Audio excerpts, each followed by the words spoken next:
الوردة اللي كثروا فيها اليدين تذبال والفهم يفهم العقل الراشد. الوردة من يد وتجيبها هكذاك تجي زاهية وضاوية وشابة ما شاء الله. طيب إذا كثر عفسوا فيها اليدين تذبال تروح تولي ما تسواش يرميوها. أنت درة مصونة يا أختي المسلمة اتقي الله. والدين تاع ربي والله ما كان، شوف أقسم لك بالله يا أختي ما كاش اللي بجلك وكرمك واحترمك ورفد من شأنك وقدرك كالإسلام. من الآخر القوانين هذه الوضعية وهذا الزبالة نتاع البشر هذا كذب في كذب. حابين يعريوك يخرجوك للفسوق يديوك للمعاصي يذهبوا بالشرف نتاعك يساوموك في دينك في كذا، وبعدين تروحي لواحد الطريق مسدود. هذا وش يحاولوا.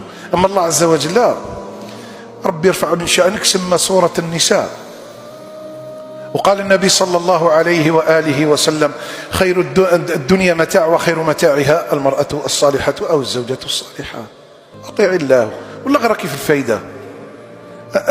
الماكثة في البيت قلت لهم أنا ما تسموهاش الماكثة في البيت، قلت لهم هذيك مديرة في بيتها، مديرة معلمة هذيك. اتق الله يا أختي، لا تسمعي لمن يريد أن يخرجك عن الصراط المستقيم. اتق الله. كاين شرع، كاين صلاة صلي صلاتك، كاين صيام صومي شهرك، عندك المال زكي مالك، عندك المال روحي تحجي مع أحد المحارم نتاعك، متزوجة أطيعي زوجك. فإذا هي صلت خمسها وصامت شهرها وأطاعت زوجها وحفظت فرجها وعرضها، يوم القيامة ربي يناديها يقول لها هاي الجنة أبوابها الثمانية، الجنة أبوابها الثمانية أنت خير من تحبي تدخلي. وهذوك عليهم من الله ما يستحقون. كي حبوا يضربونا جاءونا من جهة نسائنا وأرادوا أن يدمرون من قبل نسائنا، ونحن الآن نحرص الحرص الأكيد على نسائنا من الضلال ومن التغريب، الدعوة التغريبية بالأفكار الهدامة والخبيثة.